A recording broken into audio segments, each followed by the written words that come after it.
कि royal Challengers Bangalore किन खिलाड़ियों के पीछे भागते हुए नजर आ सकती है, क्या कुछ कमी पेशियां इस समय आरसीबी की स्क्वाड में हमें देखने को मिल रही हैं। आरसीबी ने सबसे पहले तो अपने प्राइम स्पिनर को जाने दिया, 10.5 करोड़ की, 10.5 से 13 करोड़ के आसपास की वैल्यू में इन्होंने हसरंगा को 10 करोड़ की वैल्यू में इन्होंने हसरंगा को रखा था और हसरंगा को जाने दिया है, हर्षल को जाने दिया है, जॉश हेजलवुड गए हैं, फिन एलन गए हैं, बड़े बड़े नाम गए हैं, उनकी हम यहाँ पर बात कर रहे हैं। तो बेसिकली इन्होंने तेज गेंदबाजी का डिपार्टमेंट, ओवर एक स्पिन ऑलराउंडर का डिपार्टमेंट इन्होंने जाने दिया।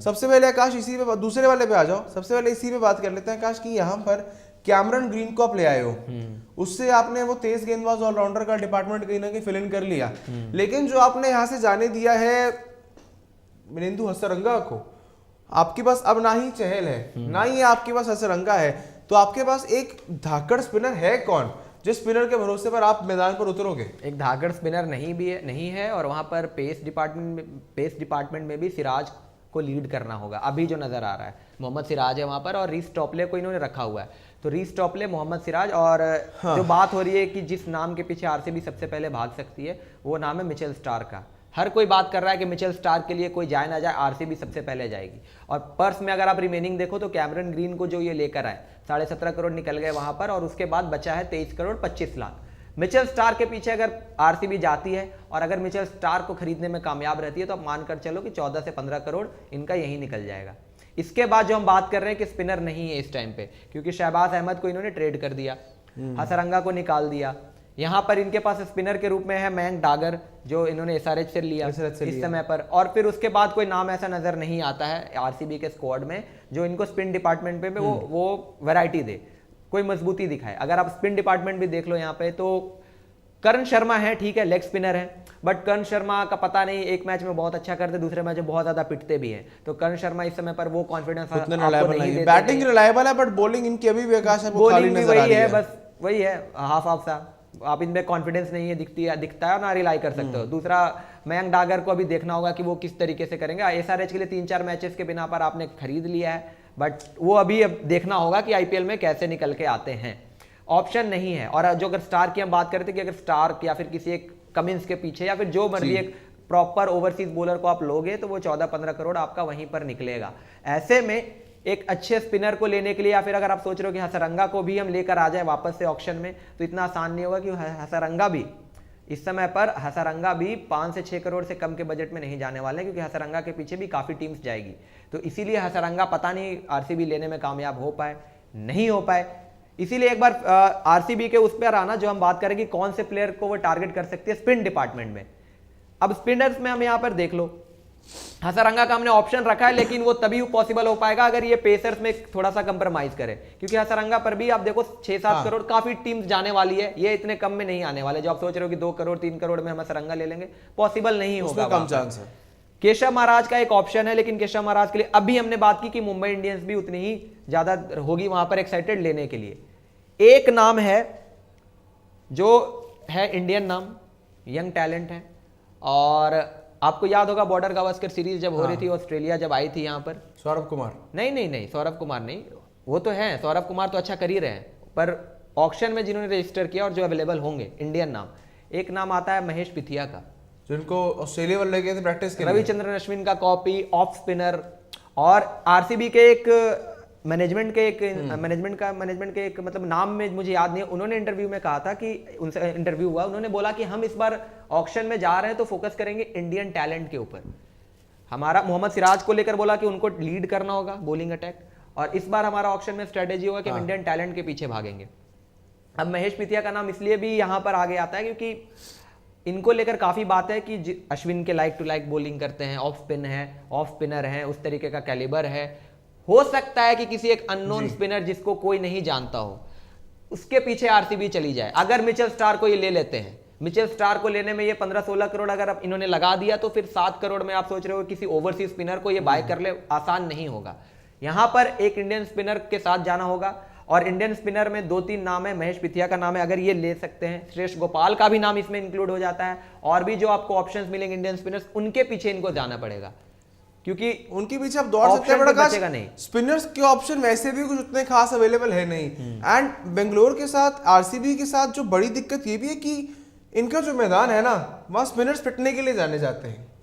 काफी बेहतर थी ये टीम अगर इन्हें चहल के बाद हसरंगा मिल गया था, एक ऐसा प्लेयर जो शायद उस छोटे ट्रैक पर अच्छा कर रहा था, छोटे ग्राउंड पर अच्छा कर रहा था। बाकी आप किसी इंडियन टैलेंट वाले लड़के को भाई आप आईपीएल खेल लो, आरसीबी के उस छोटे मैदान पर बेहतर करके दिखाओ, will be a really really big challenge for that guy. नहीं बट करना तो पड़ेगा ना। महाराज या शम्सी या हसरंगा के पीछे भागे, हसरंगा तो दोबारा नहीं मिल रहा, महाराज या शम्सी के पीछे भागना होगा। बट प्रॉब्लम ये है ना, मैंने क्यों इसमें इंडियन नाम लिया है, अभी एक बार स्क्वाड पे आ जाओ। नहीं, एक बार स्क्वाड पे आना आरसीबी के 4 ओवरसीज। हाँ, कैमरन ग्रीन को लेने के बाद इनके पास ऑप्शंस नहीं है स्पिनर खिलाने का। फाफ डुप्लेसिस खेलेंगे, ग्लेन मैक्सवेल खेलेंगे, कैमरन ग्रीन खेलेंगे, मिचेल स्टार को लोगे खेलेंगे। अगर रीस चोपली पहले हो तो रीस चोपली मैं कह रहा हूँ कोई किसी को भी खिला लो। स्पिनर कौन खेलेगा? नहीं ऑप्शन कौन खेलेगा? हसरंगा को ले लो, महाराज को भी ले लो, मैं कहता हूँ शम्सी किसी को भी ले लो, खेल जाएगा। प्लेइंग लास्ट नाम कौन है? ये राजन कुमार। राजन, इन्होंने अभिनव को जाने दिया?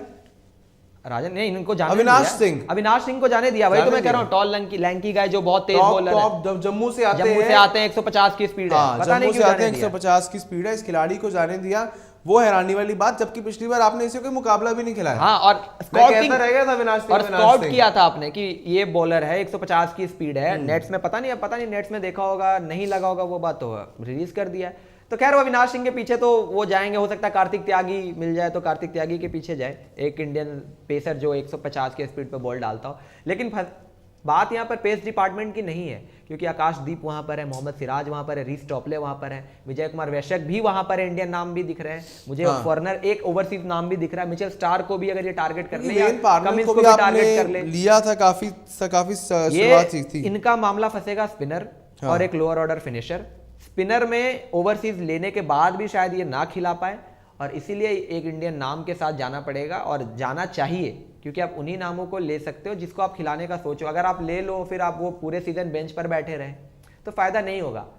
कैमरन ग्रीन को लिया है तो ऐसा तो नहीं है कि 17.5 करोड़ में आपने ले लिया ऑल कैश डील में, और आप पहले मैच में कैमरन ग्रीन हमें ना खेलता हुआ दिखे। कैमरन ग्रीन को लिया है और बात भी हो रही है कि उससे लोअर ऑर्डर उनका सॉलिड हो जाता है, तो लोअर ऑर्डर सॉलिड हो जाता है, इसका मतलब वो नजर में है कि 5 नंबर पे कैमरन ग्रीन खेलेंगे। तो कैमरन ग्रीन आपको खेलते हुए नजर आएंगे, और एक पेसर भी खिलाना है ओवरसीज, क्योंकि अगर आप सोच रहे हो कि मोहम्मद सिराज, आकाशदीप सिंह, विजय कुमार वैश्यक, इनके साथ आप बॉलिंग डिपार्टमेंट पूरा कर लो, पेस डिपार्टमेंट, और चिन्ना स्वामी में आपको 7 मैच खेलने हैं, तो आसान नहीं होगा। फिर आप मानकर चलो आपकी बॉलिंग और पेस डिपार्टमेंट बहुत वीक नजर आएगी, और पिटेंगे। रीस टॉपले को खिलाना ही पड़ेगा अगर जो आपके पास आपके अभी अवेलेबल है, या फिर आप जो ऑक्शन में किसी ओवरसीज पेसर को बाय करोगे उनको खिलाना पड़ेगा, दोनों में से किसी एक को। और स्पिनर में फिर आपको इंडियन के साथ ही जाना पड़ेगा। मयंक डागर जाए खेलेंगे वहां पे जो आपने लिया है, करण शर्मा अगर आपको भरोसा है तो वो खेलेंगे। करण शर्मा इस ग्राउंड में मेरे हिसाब से पिटेंगे। मयंक डागर, ये नाम हम आज का नहीं सुन रहे, मुझे याद है 2014 में पंजाब की स्क्वाड में थे मयंक डागर। मयंक डागर जो विराट कोहली की तरह दाढ़ी है उनकी। मयंक डागर को पिछली बार मैं मिला भी था जब एसआरएच की टीम आई थी, फिरोज कोटला, हमें फिरोज कोटला गया तब मयंक डागर से मिले भी थे। And also Akash, if I am not wrong, ये वीरेंद्र सहवाग के रिलेशन में है। अच्छा, कुछ अपने रिलेटिव है वीरेंद्र सहवाग के, और इनका मयंक डागर को लेकर ये स्टोरी है कि मयंक डागर के पास एक खुद का बहुत बड़ा ग्राउंड है जहाँ पर प्रैक्टिस करते हैं एवरीथिंग। अंडर 19 में तब मयंक डागर का नाम मैंने सुना था, 2014 में पंजाब की स्क्वाड में थे, खेले भी हैं कुछ matches, is a very fit guy, और स्पिनर भी बेहतर। हम देखने वाली बात है, लंबी हाइट के थोड़े से स्पिनर है, देखने वाली बात है कैसा करते हैं मयंक डागर जब इन्हें अगर आरसीबी के लिए मौका मिलता है, बिकॉज चेन्नई स्वामी का छोटा ग्राउंड क्या कुछ होगा क्या नहीं वो शायद समय ही बताएगा। अगली टीम की तरफ